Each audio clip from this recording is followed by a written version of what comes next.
convidado de hoje é fundador do jornal Voz das Comunidades, no Complexo do Alemão, um dos maiores veículos de comunicação das favelas, e entre tantas atribuições, foi também roteirista de muitas novelas e programas da TV brasileira.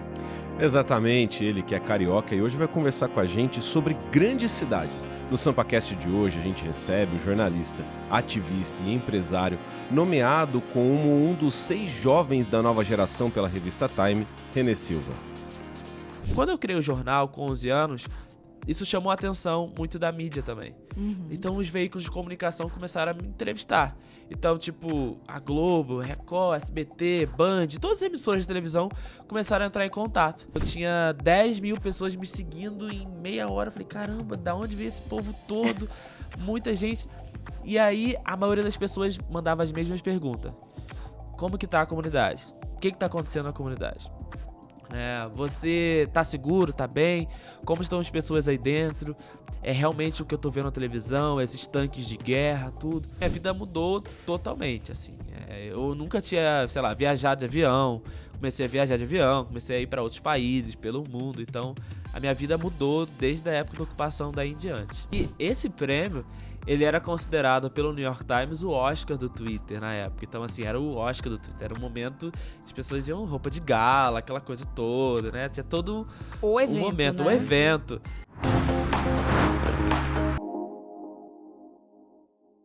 Bom dia, boa tarde, boa noite, eu sou Daniel Monteiro, esse é o SampaCast, o podcast oficial da Rede Câmara, como sempre do meu lado, Hanna Beltrão, tudo bom, Hanna, minha parça? É isso aí, Dan. Primeiramente, olá pra você, olá Brasil, olá São Paulo, tudo certo? Mais um SampaCast começando por aqui. A gente tem a honra sempre de receber personalidades, pra gente bater um papo sempre legal por aqui. E hoje não é diferente, a gente recebe ele, René Silva. Seja muito bem-vindo, então, ao estúdio do SampaCast. Olá, pessoal. Muito obrigado pelo convite. Eu que fico honrado de estar aqui participando com vocês. Eu já tinha assistido e agora estar aqui com vocês é uma honra muito grande. Obrigado pelo convite. Sinta-se em casa. Pô, se você já... Então, primeiro a gente fica muito honrado de você já ter visto já um pouquinho do nosso corre aqui, do nosso trabalho. E até para começar, a gente sabe que você não é de São Paulo. O programa chama SampaCast, mas não necessariamente precisa ser gente de São Paulo. Conta pra um pouquinho como é que foi sua infância no Rio, cara. Como é que foi o René criança, como é que foi essa história toda? Cara, isso é muito curioso, porque eu, quando criança, andando pela comunidade do Morro do Adeus, que é onde eu fui criado, no Complexo do Alemão, eu tive uma infância, assim, como a maioria das crianças pretas de favela tem. Né, de correr para um lado, para um outro, não tem muita área de lazer, né?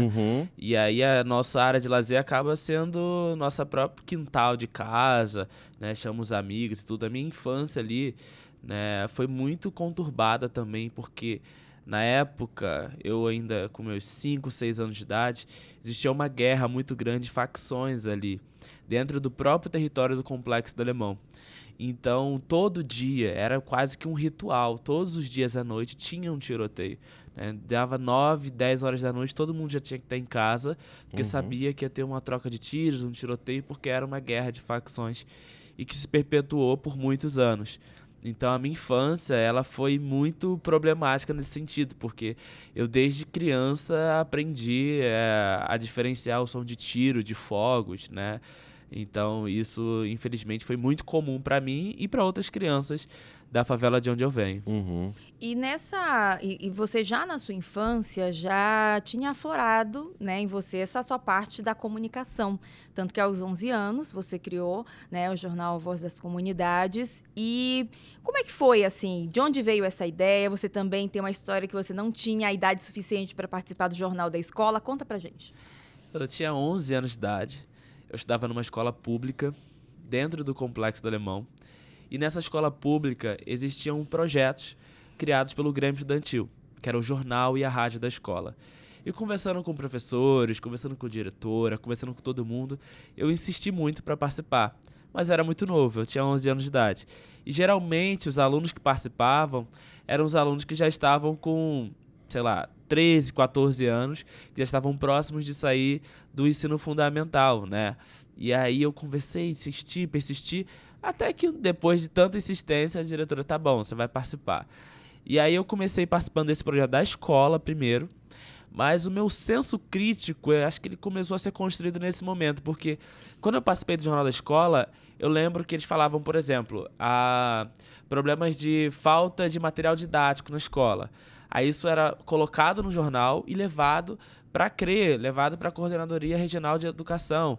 E aí, chegando lá na coordenadoria, chegava uma demanda não só de professores e diretores de escola, mas de alunos. Então, isso pesava muito, porque assim, os alunos estão se reivindicando, estão se organizando e pedindo melhorias para a escola. Então, isso foi diferente. E aí eu comecei a construir esse meu senso crítico e no meu caminho de casa para a escola, da escola para casa, todo dia eu comecei a observar mais coisas. Coisas que eu não observava no meu dia a dia. Então eu observei, por exemplo, que esgoto a céu aberto era uma realidade. Muitas ruas com buracos abertos. A falta de manutenção nas quadras de esporte, nos campos de futebol, nas pracinhas. Iluminação pública muito precária. Então, todos esses problemas sociais que acabavam sendo normal, porque é favela, então deixa lá, normal. E aí eu comecei a incomodar, cara, eu tô incomodado com isso aqui, não, acho que não é assim que tem que ser. E aí eu conversei com a diretora e falei, eu quero criar um jornal para dentro da minha comunidade. Eu quero fazer com que o Morro do Adeus, aqui no Complexo Alemão, também tenha uma voz. Que a gente possa ter nossa voz. E daí surge o nome do jornal, inclusive, que é Voz das Comunidades.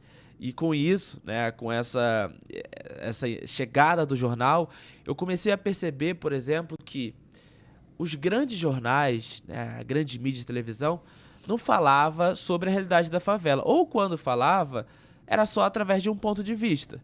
Violência, tráfico de drogas, mortes, que é um cotidiano, infelizmente, ainda a realidade da favela, mas não só isso. A gente tem muito mais coisas. E essas outras coisas não são mostradas. Essas outras coisas não são faladas.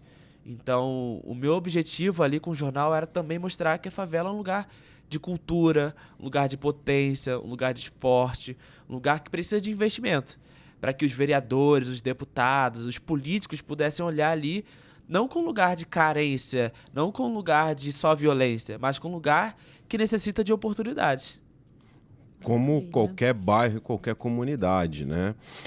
Eu vou fugir um pouco do roteiro de perguntas, porque você falou... Você convivia muito no Morro do Adeus, mas como é que era a tua relação fora também da comunidade com a cidade do Rio de Janeiro? Talvez é uma visão paulista de não entender ou só de ser estereotipado, mas existe de fato uma separação da cidade do morro? E como você, enquanto uma criança preta, transitava nisso, cara? Cara, no Rio a gente costuma falar na favela no asfalto, né? A Ludmilla traz isso na música dela também, na favela do asfalto, porque é o nosso cotidiano e é como a gente também fala, o asfalto é as pessoas que moram mais na rua. E na favela que mora no morro, que mora nesses outros espaços. Mas eu, por ser muito novo, com 11, 12 anos de idade, a minha família não deixava eu transitar muito pela cidade. Então, a minha transição durante a minha infância era mesmo dentro da favela. Então, eu andava pelo bairro, ao redor, né? E não conhecia, sei lá, eu passei a conhecer a praia... depois, né, de mais velha, andar de metrô um pouco depois, porque era uma criança preta da favela, então não podia ficar indo em todos os lugares da cidade, porque eu sabia que existia um preconceito, né, existe um racismo, então não dava para ir em qualquer lugar, porque poderia ser confundido, poderia ser qualquer outra coisa. Então, com isso, eu fiquei muito restrito, inicialmente ali na favela. E com o passar do tempo, eu fui começando a ser convidado. Porque quando eu criei o jornal com 11 anos, isso chamou a atenção muito da mídia também. Então os veículos de comunicação começaram a me entrevistar. Então, tipo, a Globo, Record, SBT, Band, todas as emissoras de televisão começaram a entrar em contato. E falar, pode dar uma entrevista falando do seu jornal, a história de um menino que criou um jornal com 11 anos de idade, como que é isso, né? Como que isso é pra favela também. E aí, com isso, eu comecei a mostrar isso e conhecer outros lugares. Eu fui convidado para fazer palestras em escolas particulares na Zona Sul, na Zona Oeste, em outros lugares da cidade. E eu fui conhecendo mais esses lugares, mas não como um René criança, mas como um René do jornal, um René, né, já associado ao projeto social. Entendi. E você, né, você já falou aqui no comecinho da nossa conversa que você desde criança, né, teve que aprender a diferenciar barulho de fogos, barulho de tiroteio, né? Então, e a grande virada também, né, da sua vida, da sua carreira, foi a cobertura que você fez da pacificação do Complexo do Alemão em 2010. Como é que foi, né, de lá para cá? Como é que foi aquele momento, a sua vivência naquele momento e o que mudou também na sua vida de lá para cá? Isso é muito curioso, porque eu tinha 17 anos de idade quando isso aconteceu. Foi em novembro de 2010. Eu faço aniversário em outubro, eu tinha recém feito ali os 17 anos, então estava muito novo ainda também. Mas ao mesmo tempo já estava mais maduro, né? Não era aquela criança de 11 anos de idade, mas era um adolescente que eu estava estudando no ensino médio, né? Eu estava ali, eu saía com meus amigos, com as minhas amigas, ia pro shopping, tudo isso. Tinha aquela vida normal de adolescente, mas ao mesmo tempo, quando acontece essa mega operação e todo mundo começa a falar na televisão, né? Isso é muito curioso, porque quando começou, na verdade, não foi essa mega operação. Estavam acontecendo vários incêndios em vários lugares da cidade. Estavam acontecendo ataques, por exemplo, em ônibus, van, carro, motos, em vários pontos da cidade. E aí o governador disse que, por escutas telefônicas, essas ordens para atear fogo estavam sendo feitas por traficantes do Complexo da Penha, que é vizinho do Complexo do Alemão. E aí mandou todo um aparato policial, federal até, na época, né, gigantesco, para o Complexo da Penha. Sendo que aquelas imagens que todo mundo, né, recorda de 2010, da fuga dos traficantes do Complexo da Penha para o Complexo do Alemão, aquela montanha, aquele morro, né, eles atravessando ali de caminhonete, de tudo, isso fez com que também tivesse uma operação no Complexo do Alemão. E aí no dia seguinte aconteceu essa operação no Alemão, porque até então não era o plano, era inicialmente só no Complexo da Penha. Quando começou a acontecer no Complexo do Alemão, muita gente que já me seguia no Twitter começou a mandar mensagens perguntando se eu estava bem, se eu estava seguro, se eu estava em casa, se era realmente aquilo que estava mostrando na televisão ou se não era. As pessoas confiavam no seu ponto de vista. A credibilidade, Sim. né, também. Então as pessoas queriam saber. E aí, é verdade isso? Tô vendo pela televisão, mas não sei. Quero saber de você que mora aí dentro. E aí eu ia respondendo. Eu falava, tô bem, tô seguro, tô dentro de casa, tô com a minha avó, tô com minha mãe. Conforme eu ia respondendo, eu percebi que o número de seguidores aumentou. Em meia hora, eu já tinha mais de 10 mil pessoas me seguindo. Caramba. Então foi em 2010, a gente... Isso A gente tá falando de 2010, são 12 anos atrás, onde a internet não é o que é hoje em dia. Exato. Né? Então, eu tinha 10 mil pessoas me seguindo em meia hora. Eu falei, caramba, da onde veio esse povo todo? Muita gente. E aí, a maioria das pessoas mandava as mesmas perguntas. Como que tá a comunidade? O que tá acontecendo na comunidade? Você tá seguro, tá bem? Como estão as pessoas aí dentro? É realmente o que eu tô vendo na televisão, esses tanques de guerra, tudo. E eu ia respondendo, eu tô bem, tô seguro. As escolas fecharam agora. O mototáxi parou de funcionar, as combis pararam, padaria e mercados fecharam. Então eu ia respondendo isso. E com o passar do tempo, eu percebi que os números de seguidores foram aumentando cada vez mais. E todo mundo acreditando ali, né, aquelas informações que eu estava publicando. Então era uma responsabilidade muito grande. Inclusive, nesse momento, quando eu tô ali narrando a ocupação do Alemão, a minha mãe, minha avó, ninguém estava sabendo de nada. Eles estavam lá, né, de repente tinha 10 mil seguidores, estava sendo um dos assuntos mais falados no Twitter, mas eles descobriram pela televisão, porque estava passando uma reportagem falando sobre o alemão. E aí, uma das jornalistas falou, a gente tem informações agora de que tem um morador lá dentro da comunidade que tá postando tudo em tempo real que tá acontecendo. E aí, eles ficaram desesperados naquele primeiro momento, porque não acreditaram, tipo, o que você tá fazendo, pelo amor de Deus? Né? O tráfico pode fazer alguma coisa, a polícia, sei lá, o que pode acontecer? Então foi um desespero muito grande ali, minha família sai do computador. Foi tudo muito rápido, né? Sim. Foi tudo muito rápido. Então a minha mãe falou assim, sai do computador, minha avó, desliga esse celular, você não vai mexer mais nisso agora. Aí eu falei, mas eu tô respondendo. E aí, meia hora depois, jornalistas começaram a falar, bom, parece que as coisas acalmaram por lá, pela comunidade, porque eu não tô vendo mais nenhum relato do René aqui nas redes sociais. E aí eu fui e falei, tá vendo, eu preciso voltar a escrever, eu tenho que mostrar o que tá acontecendo. E aí eu voltei a escrever, aí ela falou, tá bom, mas com cuidado, o que você vai escrever, como que você vai escrever. E aí eu voltei com todo o cuidado necessário, escrevi, né, continuei narrando, e daí a minha vida mudou completamente. Né, porque em 24 horas, eu falei que naquela primeira meia hora ali foram 10 mil seguidores. Em 24 horas eu já tinha mais de 50 mil pessoas seguindo. Era gente do Brasil e do mundo inteiro, muitos jornalistas, todo mundo querendo saber, né, aquela época da ocupação do alemão. E eu ainda muito jovem, né, com 17 anos, achei até então que nada ia acontecer. Aconteceu a ocupação, ganhei seguidores, mas não tinha uma noção real do que estava acontecendo. No dia seguinte, vários jornalistas apareceram no meu portão. Várias emissoras de televisão, do Brasil e de fora, querendo me entrevistar, perguntando como foi o planejamento para cobertura da ocupação. Eu falei, não teve planejamento. Né? As coisas foram acontecendo de forma natural. E aí eu relatei, né, contei tudo como que aconteceu. E daí em diante, assim, minha vida mudou totalmente, assim. Eu nunca tinha, sei lá, viajado de avião.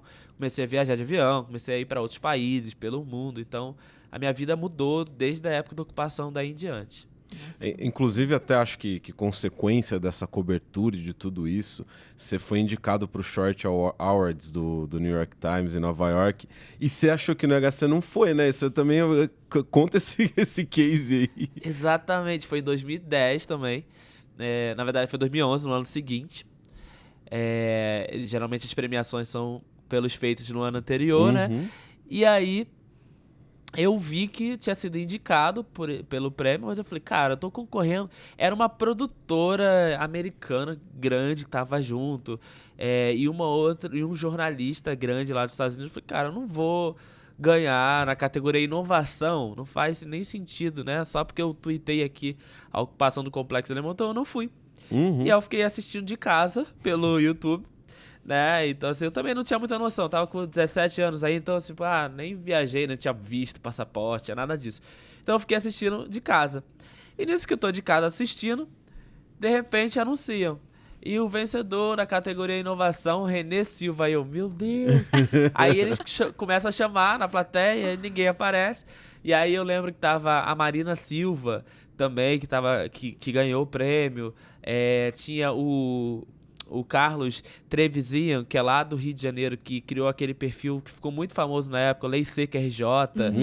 Aí ele recebeu o prêmio e trouxe pro Brasil. Que legal. Ele recebeu e trouxe. Falou, eu vou levar, porque eu posso encontrar ele lá no Rio mais fácil de entregar. Então, de fato, eu não acreditei que eu fosse ganhar. Eu falei, cara, eu não vou ganhar, tipo, lá em Nova York, lá em outro país, não faz sentido. E eu não fui, acabei que eu ganhei e o prêmio chegou depois. Meu Deus E foi do céu. um baita reconhecimento, né? Poxa, isso deve ter mexido pra caramba também com a sua cabeça, né? Assim, tipo, perspectiva. Sim, total. E esse prêmio, ele era considerado pelo New York Times o Oscar do Twitter na época. Então, assim, era o Oscar do Twitter. Era um momento que as pessoas iam roupa de gala, aquela coisa toda, né? Tinha todo o evento, momento, né? o evento. Então, quando eu recebi, eu fiquei de fato muito feliz e honrado. E saiu em vários veículos aqui no Brasil também, porque era um reconhecimento, primeiro reconhecimento internacional, assim. Então, isso mexe muito com a gente, mas ao mesmo tempo nos dá mais entusiasmo, mais gás pra gente fazer o que a gente tá fazendo, porque mostra também que a gente tá no caminho certo. Mostra que a gente tá fazendo uma coisa certa e tá tendo esse reconhecimento. E depois de tudo isso, né, que você contou pra gente, da cobertura, indicação, né, para prêmio em Nova York, como que o Voz das Comunidades ficou no meio de tudo isso? Qual foi a proporção que isso deu dentro desse seu projeto? Como é que ele está hoje? Quantas pessoas ajudam a tocar ele? Assim, fala pra gente o que aconteceu a partir de então. Olha, o jornal cresceu muito, né? E o que era uma folha A4 dobrada, hoje virou um formato tabloide, estendido, né? Distribuído em várias favelas do Rio de Janeiro, né? Não só no Complexo do Alemão. A gente começa no Complexo do Alemão, mas hoje a gente conseguiu expandir para outras favelas do Rio de Janeiro. E além da parte física, né, do jornal impresso, que a gente mantém até hoje, isso é muito importante falar, porque o jornal impresso, muita gente fala, tá morrendo, é o jornal isso, jornal aquilo, mas a gente mantém o jornal impresso como uma resistência também local, porque ainda hoje, 2023, há muitas pessoas que moram dentro da favela e que não têm acesso à informação, não têm acesso à tecnologia, não têm um celular, não têm um smartphone, acesso à tecnologia de modo geral. Não tem nem sinal de internet muitas vezes, né? Exatamente. Não chega. E aí, às vezes, tem um celular que a operadora não tem um sinal tão bom dentro da favela, não pega com qualidade. Então, a gente fica isolado, acaba ficando isolado. Então, o jornal impresso ele tem um papel importante e fundamental de resistência, né? O nosso público maior do impresso são as pessoas mais velhas, né? Que gostam mais de ler o jornal impresso, pegar, né, no jornal. Mas a gente hoje tem também, por exemplo, o aplicativo, né, que qualquer pessoa, inclusive do Brasil inteiro, pode baixar o aplicativo. Está em todas as plataformas para download, só procurar por Voz das Comunidades. Lá você consegue ter informações com notificações em tempo real sobre tudo que está acontecendo nas favelas do Rio de Janeiro, né, e de que modo a gente atua também com as coberturas, seja durante as operações policiais, durante os eventos culturais, durante todos os momentos que acontecem dentro das favelas também.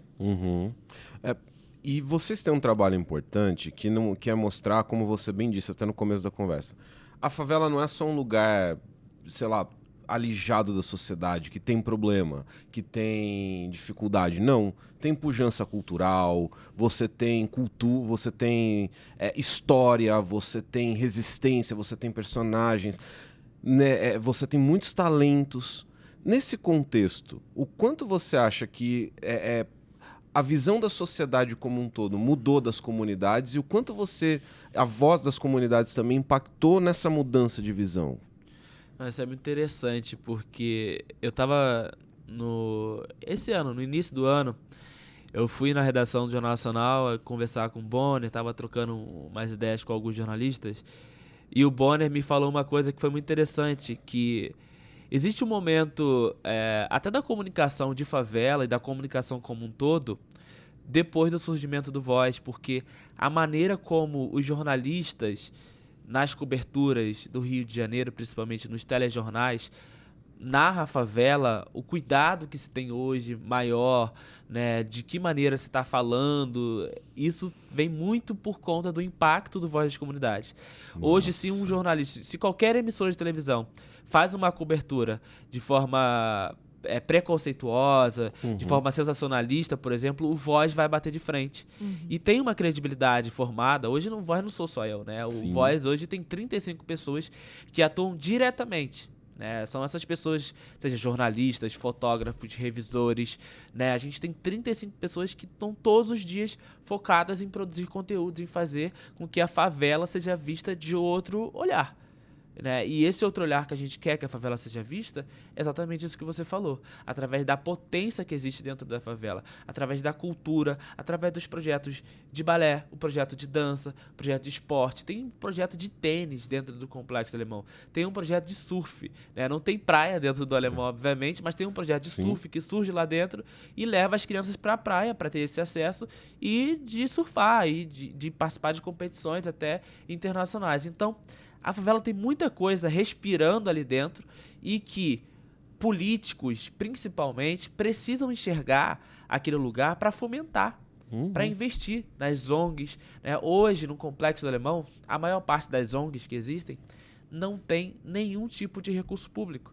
Funcionam, muitas das vezes, com doações de pessoas físicas, nem sequer empresas grandes ou pequeno porte contribuem tanto. Então, comércios locais acabam contribuindo, né? As ONGs, quando eu falo, são aquelas ONGs mais locais. Sim. Né? São as ONGs que atuam ali dentro do território. Porque hoje tem várias ONGs incríveis, que eu sou parceiro, né? Tenho super afinidade com Gerando Falcões, com Edu Lira, né? Com Celso Ataíde, junto à CUFA, né? Ação da Cidadania, né? Então, hoje tem várias organizações, o G10 com o Gilson também, tem várias organizações de favelas grandes e que têm contribuído com essas pequenas organizações dentro das favelas, mas é importante, é necessário que também os empresários, as empresas, o poder público, os vereadores, os deputados federais, senadores em geral, possam contribuir para a mudança, para investir, né? Investir na transformação desse lugar.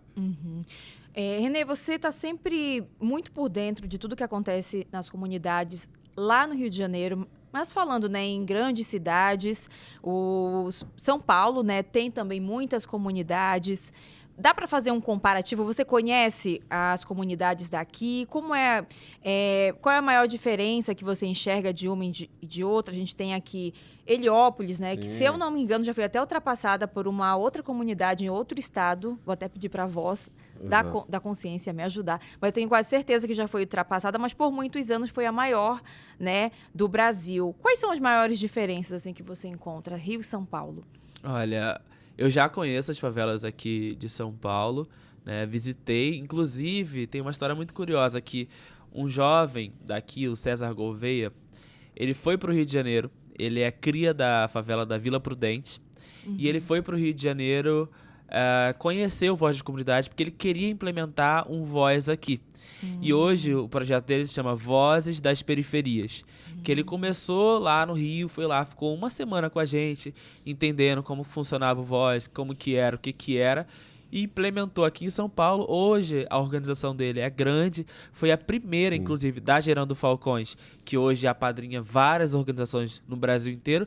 Ele foi a primeira organização oficialmente apadrinhada ali pela Gerando Falcões e que teve esse incentivo inicial. E essas favelas, a primeira favela que eu conheci aqui em São Paulo foi a favela da Vila Prudente, quando ele me trouxe aqui. Depois conheci Heliópolis, Paraisópolis, Capão Redondo, né? E a favela que eu mais visitei aqui em São Paulo foi Vila Prudente e a segunda foi Capão Redondo, né? Conheço o Bruno Capão, um pessoal que faz um trabalho lá na nave, que é super interessante e que já nos ofereceu espaço, inclusive, para a expansão, e todo mundo fica também chamando a gente, né? Traz o Voz pra cá, né? Traz pra São Paulo. E aproveitar aqui o espaço de vocês também para dizer que a gente sim vai trazer o Voz para São Paulo. Poxa. Né? A gente tá com essa novidade. O Voz vai fazer agora em agosto 18 anos. E com isso, a gente já colocou no nosso plano de negócio, nosso plano de expansão do Voz, a expansão para primeiro lugar fora do Rio de Janeiro, que vai ser aqui para São Paulo. Que animal. A gente vai conseguir trazer a versão impressa, a versão digital, conseguir trazer equipe, né? Nós já estamos conversando com algumas empresas aqui de São Paulo, que já mostraram interesse em colocar publicidade. A gente precisa desse incentivo inicial para conseguir colocar o jornal de pé, colocar ele funcionando, e a gente quer muito atuar no Capão Redondo, que é uma comunidade onde eu já fiz ações de distribuição de cesta básica, já fiz outras ações junto à nave, lá com o Bruno Capão, e quero trazer mais atividades aqui também. Ou seja, informação quente pra ir. Cara, que animal, cara. Que legal. De primeira mão. Isso é Em legal. primeira mão, tá vendo? Arrasou. Pô, com essa a gente vai fazer um break rapidinho, mas a gente vai voltar que tem bastante assunto. Esse é o SampaCast, estamos conversando com o Renê Silva. Daqui a pouco a gente volta pro próximo bloco.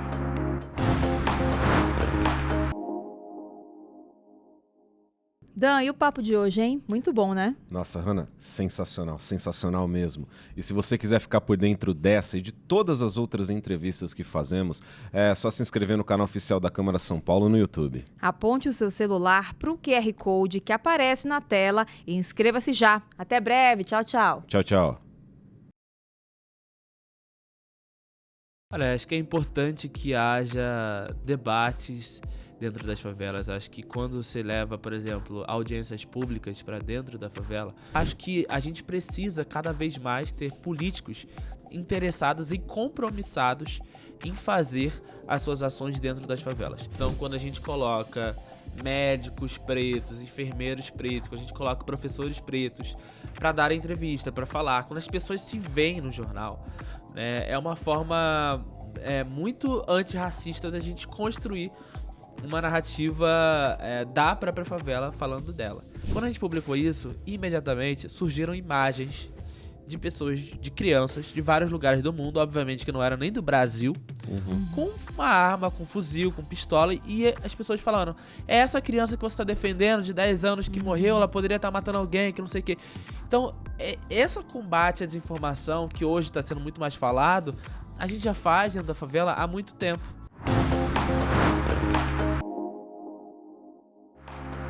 Estamos de volta com o SampaCast. A gente está recebendo jornalista, ativista, empresário, comunicador, o Renê Silva. Renê, a gente terminou o bloco aqui, a gente estava falando sobre a vinda aqui do Voz das Comunidades para São Paulo, mas a gente estava falando de uma questão mais macro de mostrar a pujança da favela, da comunidade. Só até para dar um dado que ficou no último bloco, Heliópolis é a maior de São Paulo, mas a gente tem Paraisópolis, tem muita coisa, e você também lá no Rio de Janeiro faz esse trabalho de divulgar a favela, a comunidade, tudo que tem. Mas a gente ainda sabe que favela e comunidade tem uma dificuldade crônica de acesso a serviços sociais. Escola, educação, saúde, transporte, enfim, direitos básicos. Quais as principais dificuldades para a gente conseguir romper isso e também conseguir trazer esses direitos básicos para dentro da favela? Como você, que esse tempo de experiência, enxerga essa situação? Olha, acho que é importante que haja debates dentro das favelas. Acho que quando você leva, por exemplo, audiências públicas para dentro da favela, né, eu lembro, por exemplo, da Marielle Franco, que lá no Rio de Janeiro levou para dentro do Complexo do Alemão alguns debates, algumas audiências públicas, porque existiam escolas, por exemplo, lá dentro, que estavam tendo ocupações da polícia dentro da escola. Então, teve uma evasão muito grande de alunos, porque os alunos não se sentiam seguros, porque acabava sendo um alvo do tráfico. Se tem polícia ali, então o tráfico poderia atirar a qualquer momento e poderia atingir um dos adolescentes da escola. Então, eu lembro que uma das audiências públicas que a Marielle fez foi para conseguir tirar essas viaturas que ficavam posicionadas dentro da escola em direção às áreas de tráfico, por exemplo. E eu acho que a gente precisa cada vez mais ter políticos interessados e compromissados em fazer as suas ações dentro das favelas, né? Os problemas sociais são diversos. O que a gente vê na mídia, todo mundo já sabe. Tiroteios, morte, violência. Agora, o que pouca gente debate, o que não é pauta, por exemplo, né? Por exemplo, no Rio de Janeiro, vou trazer um exemplo.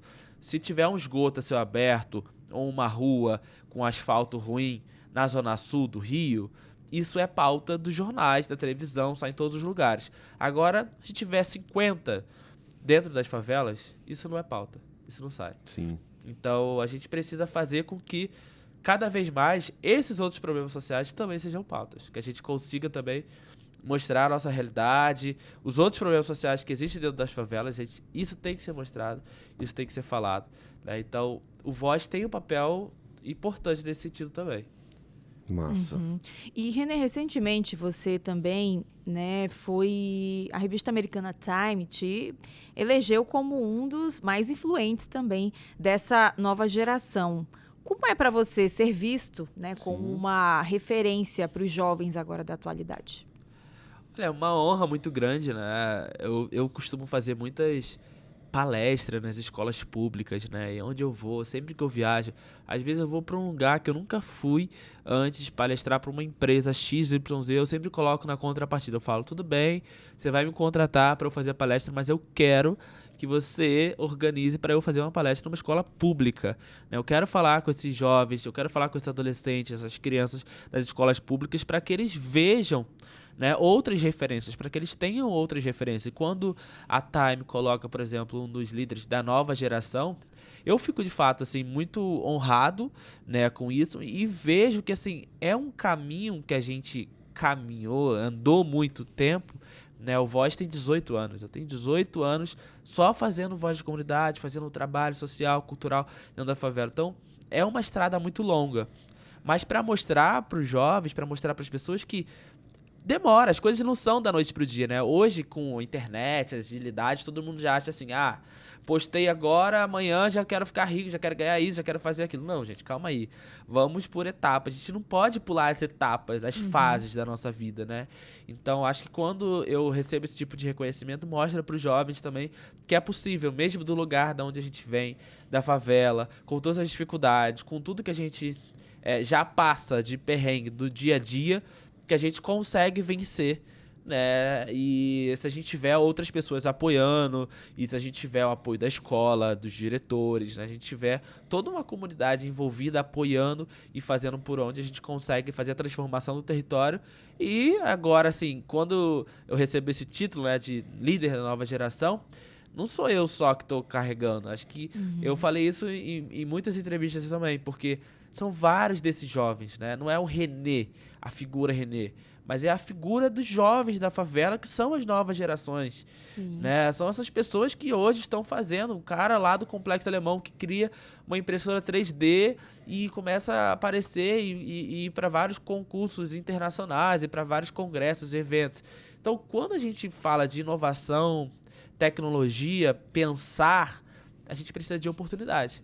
Então, se não houver oportunidade, a gente não vai avançar, a gente não vai ficar estagnado no mesmo problema social que a gente sempre teve. Cara, a minha formação, até como profissional, eu venho da Rádio Fiscar lá de São Carlos. A gente tinha muito um contexto de democratização da comunicação, mas democratização acessível. Não é só você ter acesso, você pegar o smartphone, mas você também saber o que procurar, as informações. O Voz tem isso, o Voz tem essa...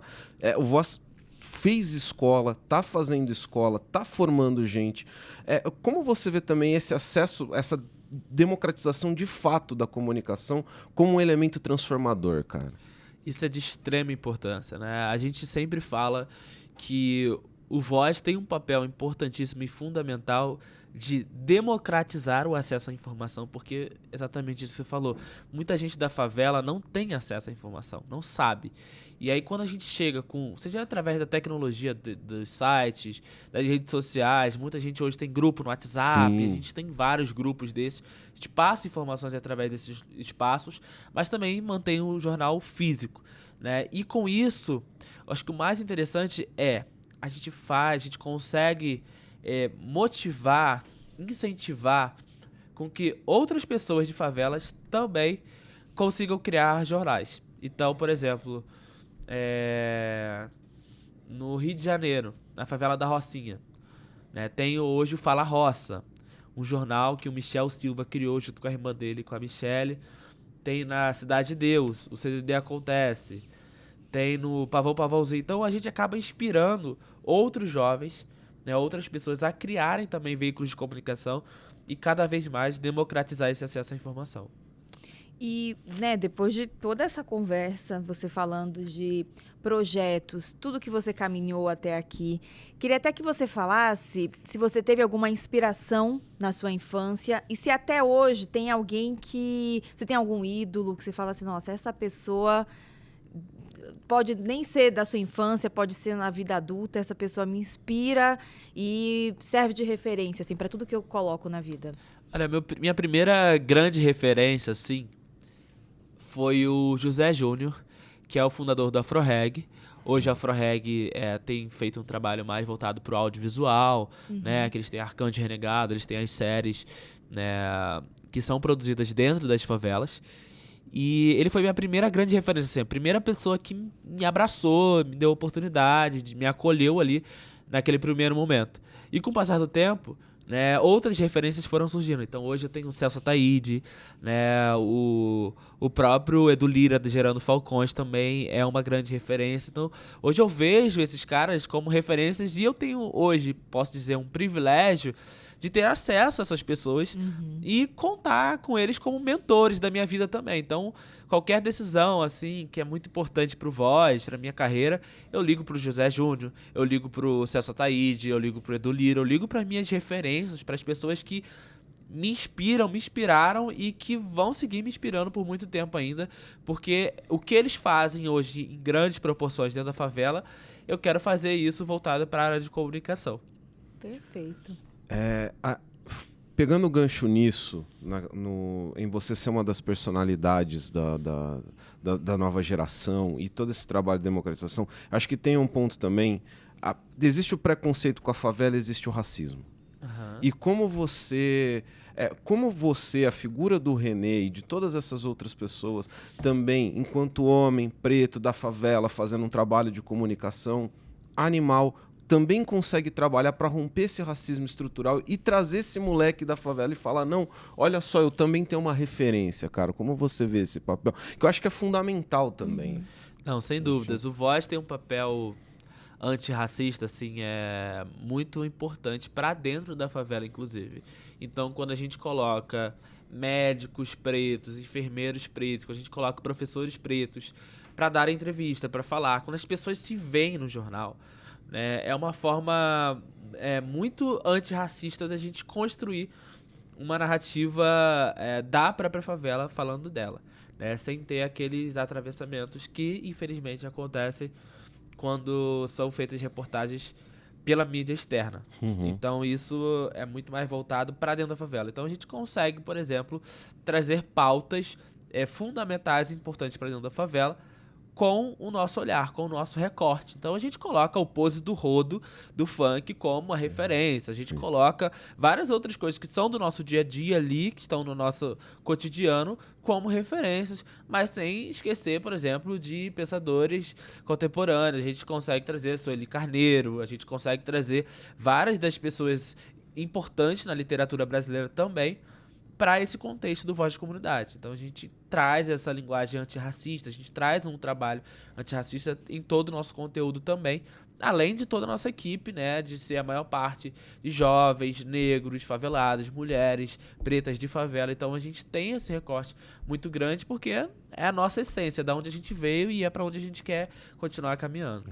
E Renê, a gente que vive, né, numa era do imediatismo, com a comunicação não é diferente e tem virado, né, de uns anos para cá, um problemão. Você, como um profissional que fomenta a comunicação da maneira correta, né? Você fomenta da maneira correta, mas tem uma galera que fomenta da maneira errada. A gente sabe que tem WhatsApp, tem sites com nomes confusos, mas a gente sabe que o pessoal compartilha como se fosse verdade. Como é para você lidar... como é que você enfrenta essa era de fake news, né, dentro das comunidades?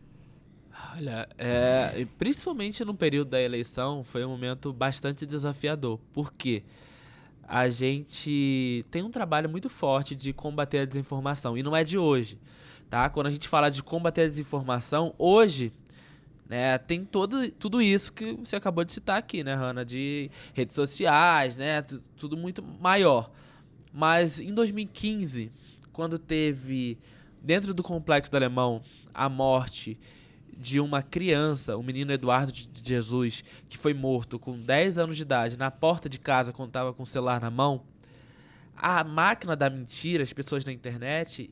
No momento que a gente noticiou, Voz das Comunidades publicou, uma criança de 10 anos de idade foi morta na porta de casa durante uma operação policial e ela estava com o celular na mão. Quando a gente publicou isso, imediatamente surgiram imagens de pessoas, de crianças de vários lugares do mundo, obviamente que não eram nem do Brasil, com uma arma, com um fuzil, com pistola, e as pessoas falando, é essa criança que você está defendendo, de 10 anos, que morreu, ela poderia estar matando alguém, que não sei o quê. Então, esse combate à desinformação, que hoje está sendo muito mais falado, a gente já faz dentro da favela há muito tempo. Há muito tempo. Então, a gente teve que provar ali que não, que era uma criança, estudante. Então, a professora foi falar, não, ele era meu aluno. Então, a gente faz todo um trabalho de combater a desinformação, mas trazendo toda essa apuração que a gente faz local e internamente. E no período da eleição, a gente teve um episódio em que... eu havia convidado o presidente Lula para visitar o Complexo do Alemão. E nessa visita dele, uma das lideranças locais, a Camila Moradia, que tem uma luta incrível lá por moradia dentro da favela, entregou o boné do CPX, que é um boné que as pessoas já usam no cotidiano. É muito usado, sei lá, naqueles bailes das antigas, aquelas coisas de festa dos anos 80, 90 também. E CPX é a abreviação de complexo e sempre foi usado em tudo. Comércio, loja de roupa, restaurante, todo mundo usa CPX para abreviar as redes sociais em tudo. Inclusive, órgãos do governo usam. Né? A Polícia Militar já usou várias vezes no perfil deles no Twitter, a gente conseguiu identificar isso. CPX para abreviar complexo, e não só Complexo do Alemão. Complexo da Penha, Complexo da Maré, sempre botando CPX da Maré, CPX da Penha. Então... era algo muito normal, a gente nunca ia imaginar. E, de repente, nós começamos a ser vítimas de uma tremenda fake news, que estavam falando que CPX, o boné que foi entregue ao presidente Lula e ele colocou na cabeça, era uma sigla de uma facção criminosa. Mas não era verdade. Isso não era uma sigla, sempre significou complexo. E aí a gente teve que se explicar mais uma vez. E aí, o que eu fiz? Nesse combater a desinformação, eu peguei, tirei foto do comércio local, Tirei foto lá da barraquinha de cachorro-quente escrito CPX, da barraquinha de churrasco CPX, das lojas CPX Modas. Tirei foto disso tudo. Falei, gente, não é possível que as pessoas estejam colocando uma sigla de facção criminosa dentro do seu próprio comércio. Não faz sentido. Então a gente combateu a desinformação disso, mas é um trabalho ainda muito árduo. Durante a pandemia, a gente também teve esse desafio, porque muitas pessoas falaram na internet que pessoas de favela não iam pegar o vírus. Porque as pessoas de favela já moram dentro de um lugar que não tem saneamento básico, não tem esgoto, tem muita coisa assim que era mais propício a não pegar o vírus. Eu falei, não, muito pelo contrário, é muito mais propício, com todas as vulnerabilidades sociais, a falta de água, né, a crise hídrica que existe dentro das favelas, infelizmente. Então, a gente faz um trabalho também de combater a desinformação a partir do que a gente tem de informação e de formação local também. Dessa realidade, né? Exato. Com tudo isso, dando essa informação no final do primeiro bloco, até que vocês vão também abrir o Voz das Comunidades aqui em São Paulo, quais são os próximos planos agora? Como é o futuro do René e do Voz das Comunidades? Se é que dá para dissociar. Olha, o futuro do Voz das Comunidades é expandir, né, para outros territórios do Brasil e da América Latina. A gente já fez 3 intercâmbios com a nossa equipe de jornalismo na Colômbia, lá em Medellín. Nós fomos nas comunas, Comuna 13, Comuna 14, Comuna 9, fomos nas comunas locais. E já entendemos que é possível, né, fazer o Voz das Comunidades local também dentro desses espaços, né? Então a gente está com um plano de expansão para agora, após esses 18 anos, expandir o jornal para várias outras favelas do Brasil e também da América Latina. A gente quer tornar o Voz uma voz internacional. Esses são os nossos desafios aí, nossas missões para o futuro, né, do Voz das Comunidades. E o meu futuro pessoal também. Eu tenho hoje um interesse muito grande de fazer uma faculdade de sociologia, né? Quero ser sociólogo, porque eu gosto de entender o comportamento da sociedade como um todo, né? Então, é algo que eu já pesquiso muito tempo, que eu já estudo muito tempo, já leio muitos livros sobre. Então, eu falo, não, eu preciso, de alguma forma, trazer também esse outro olhar, né, e mais formal, né, como um sociólogo. Então, quero fazer a faculdade de sociologia e também tenho planos fora do Brasil, né, de morar um tempo fora, né. Eu já morei 6 meses nos Estados Unidos em 2018, mas hoje eu tenho planos de voltar a morar em outros lugares e de conhecer outras culturas, que eu sempre sou uma pessoa muito interessada em também explorar as outras culturas fora. Massa. Maravilha. Bom, o papo tá quase chegando no fim, mas agora a gente vai entrar no nosso quadro Ping Pong. Pergunta rápida, você vai responder com o que vier na sua cabeça rápido. Começo, Dan? Vou começar. Vou começar então. Do que você já conhece em São Paulo, qual é o seu lugar preferido aqui? Mercado Municipal. Comidas, né? Eu amo comida. Todos os lugares que eu vou, eu sempre amo ir no Mercado Municipal. E de São Paulo, eu adoro porque tem uma diversidade, uma pluralidade muito grande. Então, eu sempre que posso, passo por lá para pegar um pastel, para pegar um salgado, para pegar as coisas daqui de São Paulo. Pego o sanduíche de mortadela. A primeira vez que eu vim para São Paulo, eu já experimentei e falei, cara, toda vez que eu vou lá, eu vou sempre tentar dar uma escapada para ir no Mercado Municipal. Então, é um lugar meu favorito aqui também. Melhor maneira, né? Melhor de conhecer maneira, uma cidade. Exato. Sou dessas também. Perguntinha em 2 partes. Se São Paulo fosse uma palavra, qual seria para você? São Paulo, posso dizer... Nossa, são muitas palavras, mas... Eu diria... Ai, muita coisa. Complicada, complexa. Eu acho que é uma cidade, posso dizer, potente. Potente. Potente é boa. Posso dizer potente. E o Rio de Janeiro? O Rio de Janeiro, desigualdade.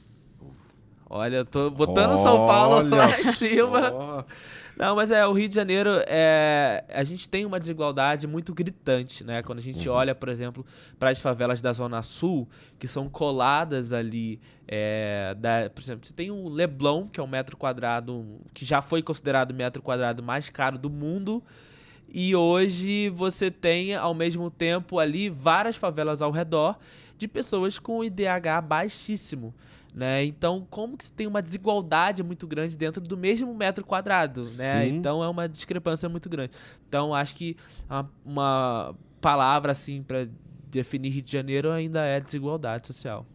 E qual é o seu maior sonho, né? Você já deu essas palavras, né? Definindo São Paulo, Rio de Janeiro. E qual seria, então, o seu maior sonho para essas grandes cidades? O maior sonho é que cada vez mais as pessoas das áreas mais periféricas, mais afastadas da cidade, consigam ter acesso à informação.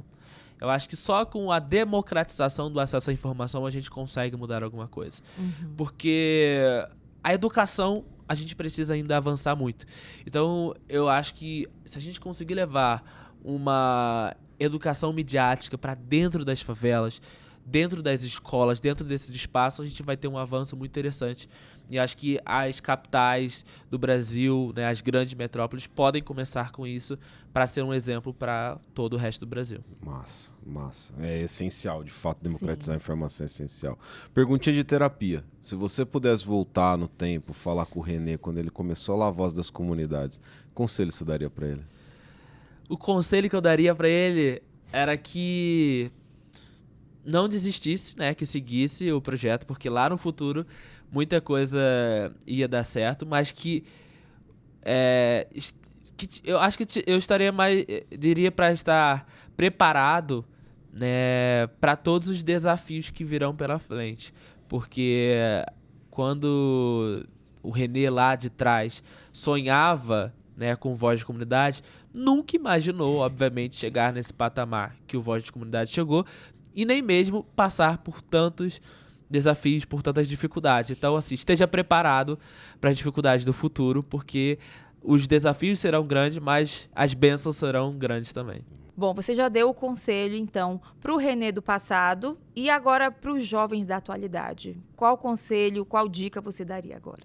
O conselho que eu dou, a dica que eu dou para os jovens é que usem e abusem da tecnologia. Porque hoje, 2023, né, a gente tem um acesso à tecnologia muito mais próximo. Né? Hoje, qualquer celular, você tem um acesso, você consegue acessar as redes sociais. Hoje, com o chat GPT, tal, essa coisa toda de internet, a inteligência artificial cada vez mais avançada. Então, usem e abusem, explorem cada vez mais.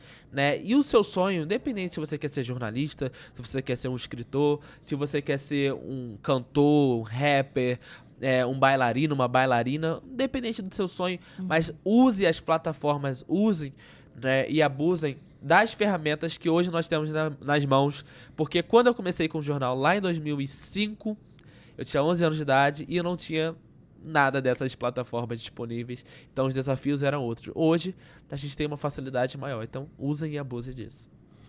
Fato, isso é importante.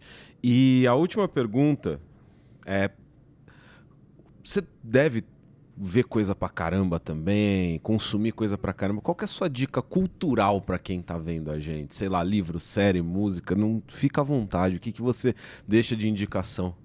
Ora, a minha dica cultural é pros artistas hoje no Rio, né? O rap tem crescido muito, o trap, né? Isso tem crescido muito. E eu tenho me aproximado de muitos deles. Então, assim, o Cabelinho, MC Cabelinho, né? O Oruan, o Pose do Rodo, né? Vários desses artistas que surgiram dentro da favela, né? Que nasceram dentro da favela e que mantêm a sua essência na favela e que contam nas suas músicas a realidade da favela ainda hoje. Eu acho que dá uma olhada aí na Main Street como um todo de vários desses artistas. É interessante a dica que eu passo pro pessoal, porque se você prestar, pode parecer besteira, mas é só um rap, é só isso.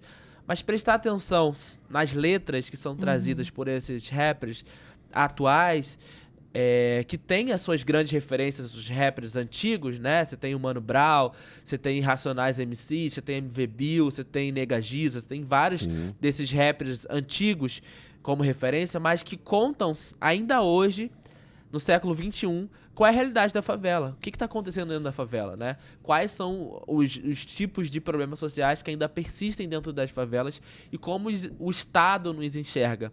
Então, a minha dica cultural é ouvir essas músicas, né, assistir esses clipes e entender um pouco de qual é a nossa realidade e de que esses rappers estão pedindo cada vez mais oportunidades para que o povo da favela consiga vencer, consiga fazer sua faculdade, né, vencer seus obstáculos e sair de dentro da favela, né, ir para outros espaços, crescendo cada vez mais. Massa. Maravilha. Eu vou dar um adendo só porque eu gosto muito do Favela Vive. Nossa, Favela Vive me apresentou, Major RD, uma galera, Marechal, Animal também. Putz. Favela Vive, muito bom. Gravaram na Rocinha também, eu lembro. Exato. Bom, o papo tá bom, a gente ficaria aqui horas falando com você. Mas a voz da perguntando, consciência tá A avisando. voz da consciência já tá avisando que o nosso tempo encerrou. Foi muito bom o papo com você, Renê. Muito bom conhecer um pouquinho mais sobre a sua história, a sua visão sobre São Paulo, projetos para o futuro. Com certeza, o pessoal que também acompanhou o nosso papo gostou muito. Muito bom. Bom, só agradecer então a sua participação. Já fica um convite para você voltar uma segunda vez, Quando tiver terceira por São vez. Paulo, Exatamente. Tá aí, ó. Tá aí, já fica o convite. Quando tiver o projeto já saindo aqui em São Paulo, já sabe, tá convidado, tá bom? Fechado. Muito obrigado. Obrigado pelo papo aqui, foi muito importante. E eu me senti super à vontade para trocar essa ideia com vocês também. Obrigado. Maravilha. Obrigada, então, Renê. Obrigada, Dan, meu parceirinho, né, que a gente fica aqui tagarelando e faz pergunta. E se tem pergunta fora do roteiro, a gente vai dando um jeito. A voz da consciência fica também direcionando a gente, mas vai dando tudo certo. Obrigada, então. Obrigado, mais um obrigado, Renê, de SampaCast. novo. E é isso, pessoal. O SampaCast de hoje está chegando ao fim. Lembrando que semana que vem tem mais, né? Tem outro bate-papo. Mas enquanto isso, continuem acompanhando os conteúdos da Rede Câmara pela TV Câmara São Paulo, também pelo nosso portal e, né, claro, pelas nossas redes sociais. E não se esqueça de se inscrever, é claro, no nosso canal no YouTube. Rede Câmara, sua conexão com a política da cidade. Até a próxima. Tchau, tchau.